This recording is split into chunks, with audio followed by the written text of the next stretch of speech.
오늘 우리가 함께 나눈 말씀은 하나님의 응답을 받은 하박국 선지자가 다시 한번 하나님께 호소하는 장면입니다. 하나님의 계속된 침묵 속에서도 하박국 선지자는 포기하지 않고 기도하자 하나님은 그의 기도에 응답하셨습니다. 하나님은 여러 나라들 중 특별히 바벨론 사람들을 일으켜 유다를 심판하실 것이라고 말씀하셨습니다. 이 하박국 선지자가 유다에서 보았던 악인들의 강포와는 비교하지 못할 정도의 새로운 강포를 바벨론 사람들을 통해 그 땅에 행하시겠다라고 말씀하셨어요. 그리고 우리는 이것을 통해 하나님께서 자기 백성이라고 할지라도 징계와 심판을 내리신다는 사실을 깨달았습니다. 그러므로 우리는 하나님의 심판이 자기 백성을 온전케 하시려는 구원 과정이라는 사실을 깨닫고 하나님께서 징계와 심판을 주실 때 그럴 리 없다며 부정할 것이 아니라 우리의 삶을 돌아보고 철저한 회개와 믿음으로 반응해야 한다는 것을 결단하게 되었습니다. 자, 그런데 오늘의 본문을 살펴보니까 하나님의 응답을 확인한 하박국은 응답하신 하나님께 경배하는 것이 아니라 오히려 하나님의 응답에 이해할 수 없는 반응을 보이고 있습니다. 우리 본문 말씀을 통해서 확인해 보겠습니다. 12절과 13절을 한번 읽어보겠습니다. 시작. 선지자가 이르되 여호와 나의 하나님 나의 거룩한 이시여 주께서는 만세전부터 계시지 아니하니까 우리가 사망에 이르지 아니하리이다. 여호와여 주께서 심판하기 위하여 그들을 두셨나이다. 반석이시여 주께서 경계하기 위하여 그들을 세우셨나이다. 주께서는 눈이 정결하심으로 악을 참아 보지 못하시며 패역을 참아 보지 못하시거늘 어찌하여 거짓된 자들을 방관하시며 악인이 자기보다 의로운 사람을 삼키는데도 잠잠하시나이까. 아멘. 방금 읽은 구절들을 통해 확인할 수 있는 사실은 두 가지입니다. 먼저 첫 번째로 확인할 수 있는 사실은 하박국 선지자는 바벨론 사람들이 하나님을 대신하여 유다를 심판하신다는 유다를 심판하실 대리자라는 것을 분명하게 알고 있었다는 것입니다. 여기 12절을 보시면 하박국 선지자가 여호와를 향하여 어떻게 고백하고 있습니까? 먼저 여호와 나의 하나님 나의 거룩한 이시여라고 고백하고 있는데 이 말은 하나님과 이스라엘 백성들 사이의 관계성을 강조한 고백으로 이해가 됩니다. 하나님은 나, 곧 이스라엘의 하나님이십니다 라는 표현입니다. 주께서는 만세전부터 계시지 아니하시니까 무슨 말입니까? 하나님이 만물을 창조하신 창조주요, 만물을 당신의 발 아래 두시는 통치자라는 것을 고백하는 겁니다. 그러므로 우리가 사망에 이르지 아니하리이다 라는 고백으로 이어지고 있습니다. 다시 말해 우리는 하나님과 언약을 맺은 당신의 백성이며 당신은 모든 민족과 만물의 통치자가 되시니 우리는 사망에 이르지 않을 것입니다 라는 해석으로 이해가 됩니다. 하박국 선지자가 이렇게 하나님의 어떠하심과 이스라엘 백성들과의 언약 관계를 내세우는 이유가 무엇일까요? 그 이유는 이어지는 다음 문장에서 확인할 수 있겠죠? 여호와께서 주께서 심판하기 위하여 그들을 두셨나이다. 반석이시여 주께서 경계하기 위하여 그들을 세우셨나이다. 아멘. 자, 여기서 그들은 누구입니까? 앞서 하나님이 말씀하신 바벨론 사람들입니다. 하나님께서 유다를 심판하기 위해 바벨론을 하나님의 대리자로 삼으셨다는 것을 분명하게 이해하고 있다는 거예요. 결국 하박국 선지자가 하나님의 어떠하심과 이스라엘의 언약관계를 내세웠던 이유는 무엇이겠습니까? 비록 바벨론에 의해 유다가 공격을 당한다 할지라도 하나님은 만물의 통치자이시며 우리의 하나님이시기 때문에 우리를 사망에 이르게 하지는 않으신다라는 고백을 하고 싶었던 겁니다. 그래서 반석이라는 단어를 사용한 것이죠. 구약 성경에서 반석은 언약 백성들의 영원한 피난처가 되시는 하나님을 상징합니다. 또한 경계하기 위해 그들을 세우셨다라고 고백하고 있는데 여기서 경계하다의 히브리어 원뜻은 바로잡다, 책망하다는 뜻입니다. 다시 말해 하나님은 바벨론을 일으켜 유다를 심판하실 것이지만 하나님은 우리의 반석이시기 때문에 우리를 영원한 사망에 이르게 하지는 않으실 것이라는 그 믿음의 고백인 것이죠. 이 심판을 통해 유다를 하나님의 언약 백성으로 바로 잡으시려는 구원 과정으로 이해한 고백처럼 보입니다. 이처럼 하박국 선지자는 하나님이 주신 응답을 통해 바벨론이 유다를 심판할 하나님의 대리자의 사실을 분명하게 인식하고 있었습니다. 하지만 13절의 말씀을 보시면 하박국 선지자는 이 하나님의 결정에 대해 의문을 가지고 있습니다. 13절 함께 보실까요? 13절을 보시면 하박국 선지자는 앞서 12절에 그랬던 것처럼 먼저 하나님의 어떠하심을 고백하고 있습니다. 하나님은 눈이 정결하심으로 악을 참아보지 못하시며 패역을 참아보지 못하신다라고 고백하고 있어요. 여기서 눈이 정결하심으로 악을 참아보지 못하신다는 말은요, 선과 악이 함께할 수 없듯이 하나님의 눈앞에서는 죄악이 발붙일 수 없다라는 의미입니다. 패역을 참아보지 못하신다라는 말은 하나님께서는 이방인들에 의해 당신의 백성이 고통당하는 것을 방관하시지 않는다라는 말이에요. 이렇게 하박국 선지자가 하나님의 선하심과 이 공의로움을 언급하는 이유가 무엇이겠습니까? 그 이어지는 다음 구절에 그 이유가 나오죠. 어찌하여 거짓된 자들을 방관하시며 악인이 자기보다 의로운 사람을 삼키는데도 잠잠하시나이까. 자, 여기서 거짓된 자들과 악인은 모두 바벨론 사람들을 지칭합니다. 반면에 의로운 사람은 유다 사람들을 지칭하죠. 조금 의아합니다. 하박국 선지자가 애초에 처음 하나님께 부르짖었던 이유는 유다에서 강포를 행하는 악인들 때문이었습니다. 그들을 심판하기 위해 간구했으면서 이제는 유다를 의인이라고 표현하고 있는 거죠. 하박국 선지자가 이렇게 표현한 이유는 민족적인 정체성으로도 우리가 이해하면 좋을 것 같습니다. 하박국 선지자가 보기에 대부분의 유다 백성들이 하나님의 언약에 대해 불성실한 것은 사실이지만 사실 그들 중 일부는 실제로 신실한 자들이었기 때문에 하나님을 섬기는 이 유다를 바벨론보다는 의롭다라고 이렇게 표현하는 것이죠. 다시 말해 악한 바벨론이 유다같이 덜 악한 민족을 벌하도록 허용하시는 것이 과연 옳은 것입니까? 라는 의문을 던지고 있는 겁니다. 하나님은 거룩하신 분이시면서 어찌하여 악한 자들을 심판하기 위해 더 악한 자들의 강포를 허용하시냐는 겁니다. 하나님의 결정을 이해하지 못하겠다는 거죠. 하박국 선지자의 의문은 여기서 그치지 않습니다. 14절부터 17절의 말씀은 바벨론의 악행을 소개하는 구절이에요. 바벨론이 마치 사람들을 바다의 고기같이 다스린 자 없는 벌레같이 대한다고 말합니다.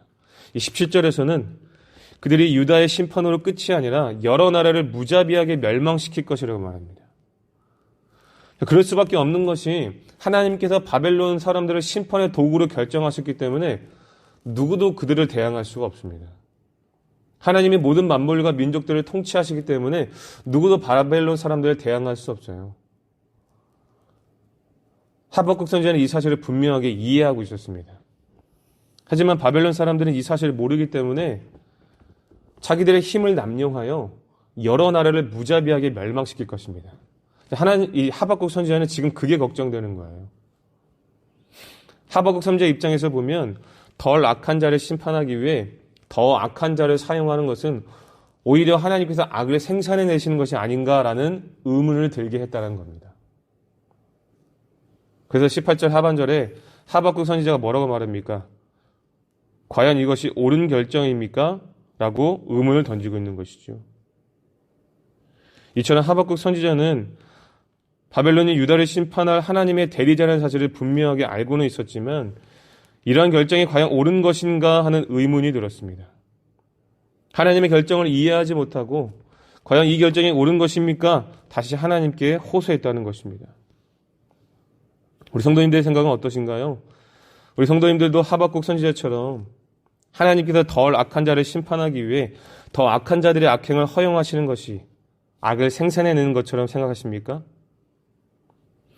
우리는 본문의 이해를 돕기 위해 본문과 비슷한 상황을 함께 확인해 볼 필요가 있습니다.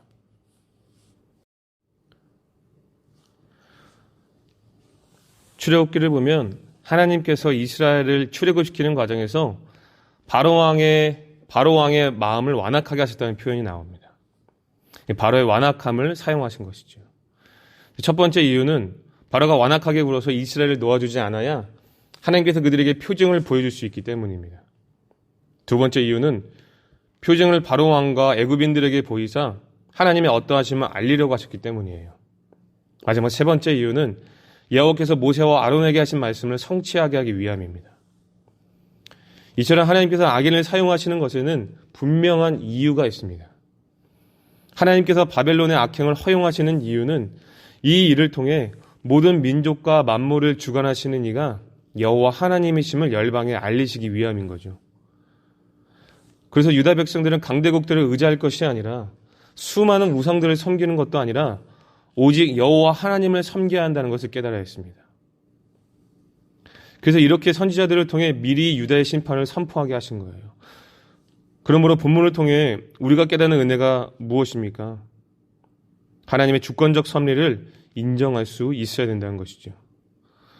웨스트민스터 소리문답 해설서는 섭리란 하나님의 피조물과 그들의 행위에 대한 가장 거룩하고 지혜롭고 능력 있는 통치행위라고 설명합니다. 개혁주의 신학자 루이스 벌거프는 섭리란 하나님께서 그의 모든 피조물을 보존하시고 세상에 발생하는 모든 사건 속에서 활동하시며 만물을 정해진 목적에 맞도록 이끄시는 하나님의 사역이라고 설명합니다. 자, 그래서 이와 같은 정의를 살펴볼 때 섭리란 이렇게 정의할 수가 있겠죠. 하나님께서 자신의 목적을 실현하기 위하여 인간을 포함한 모든 피조세계 전체를 자신의 무한한 권능과 지식으로 돌보시고 인도하시는 활동이다라고 정리할 수가 있습니다. 성도 여러분, 성경은 하나님께서 사람의 머리털까지도 헤아리신다고 설명합니다. 하나님의 섭리는 모든 장소와 사건과 사람에게 미칩니다. 그러므로 악한 자들까지도 하나님의 섭리 안에서 그분의 통치를 받는다는 것은 그리 이상한 일이 아닌 것이죠. 그리고 악인들의 형통은 그리 오래가지 않습니다. 지금이야 하나님께서 바벨론을 당신의 도구로 사용하셨기 때문에 그들이 열방의 패권을 쥐게 되었지만 훗날 하나님께서 바사 제국을 사용하사 바벨론의 악행을 낱낱이 밝히고 심판하시는 것이 역사를 통해 확인되고 있지 않습니까? 그러므로 우리는 악인들과 사회 부조리까지도 하나님께서 당신의 선을 위해 사용하고 계심을 인정하며 살아야 합니다. 성도님들은 각자 성도님들이 처한 곳에서 일어나는 여러 부조리한 일들에 대해 어떻게 대처하고 계십니까? 혹시 어느 때까지 이런 부조리함을 견뎌야 하느냐며 하나님을 원망하지는 않으셨습니까? 혹시라도 하나님을 원망하고 싶은 마음이 생기거든 오늘의 본문을 기억하실 수 있길 바랍니다. 분명 우리 주위에 악한 자들이 살고 있고 우리가 악한 문화 가운데 사는 것도 하나님의 섭리 가운데 있다는 사실을 말이지요. 그리고 저들 역시 하나님의 섭리 안에서 하나님의 선을 위해 사용되는 존재라는 것을 깨달을 수 있기를 바랍니다. 사랑하는 성도 여러분, 하나님은 선하십니다. 언젠가 저들이 당하는 심판을 통해 하나님의 영광이 드러날 것을 인정한다면 우리는 오래 참음으로 하나님의 섭리를 기다릴 수 있어야 됩니다. 그리고 무엇보다 우리는 예수님의 십자가 사건을 마음 깊이 새겨야 합니다. 예수님의 십자가 사건이야말로 하나님께서 악한 것을 사용하사 선으로 바꾼 가장 대표적인 사건이기 때문입니다. 하나님께서는 그의 아들 예수 그리스도를 이 세상에 보내셔서 악인들에 의해 희생되게 하셨습니다. 그러나 하나님께서는 예수님의 죽음이 결국 세상을 이기는 참된 승리로 변하게 하셨습니다. 여러분, 우리가 그 은혜로 사는 것입니다. 그 은혜가 우리를 살게 합니다. 그러므로 예수님의 십자가 사건이야말로 하나님께서 악한 것을 사용하사 선으로 바꾼 가장 대표적인 사건인 것을 믿기에 죄악과 부조리가 가득한 이 세상 속에서 오래 참음으로 하나님의 섭리를 기다릴 수 있어야 됩니다. 이제 말씀을 정리하겠습니다. 하박국 선지자는 유다의 심판을 위해 악한 자들을 사용하시는 하나님의 결정에 의문을 품고 다시 한번 호소했습니다. 우리도 인생을 살다 보면 이 본문과 같은 하나님의 결정에 의문을 품을 때가 있을 거예요. 하지만 우리는 하나님의 절대적 주권과 섭리를 인정하고 하나님께 소망을 두어야 합니다. 분명 우리는 여전히 해결되지 않은 죄악과 부조리가 가득한 세상에 살고 있습니다. 하지만 악을 선으로 바꾸시는 하나님의 은혜를 경험한 사람은 절망하지 않습니다. 왜냐하면 예수님의 십자가가 그 하나님의 소망이 우리를 일으키셨고 오늘도 그 은혜로 살아가게 하시기 때문입니다. 하나님께서는 지금도 선과 악이 혼재하는 이 세상에서 여전히 당신이 뜻하신 계획을 통해 역사를 이끌고 계십니다. 이 같은 하나님의 섭리를 이해할 때 우리는 삶에서 당하는 고난과 고통을 새로운 시야로 바라볼 수 있게 됩니다. 그러므로 사랑하는 성도 여러분, 부디 본문의 깨달음을 통해 새로운 시각으로 하나님의 은혜를 기다릴 줄 아는 성숙한 신앙을 소유할 수 있기를 바랍니다. 이 죄악과 부조리가 가득한 사회 속에서도 하나님의 섭리를 인정하고 믿음으로 인내할 수 있기를 바랍니다. 특별히 2022년 새해를 맞이하면서 올 한 해에는 이해할 수 없는 하나님의 결정을 경험하게 되더라도 부디 하나님의 주권적 섭리를 인정할 수 있기를 바랍니다. 그리고 그 섭리 안에 역사하신 하나님의 은혜를 기대하는 성숙한 신앙인으로 성장하는 복된 한 해가 될 수 있기를 예수님의 이름으로 축복합니다. 아멘.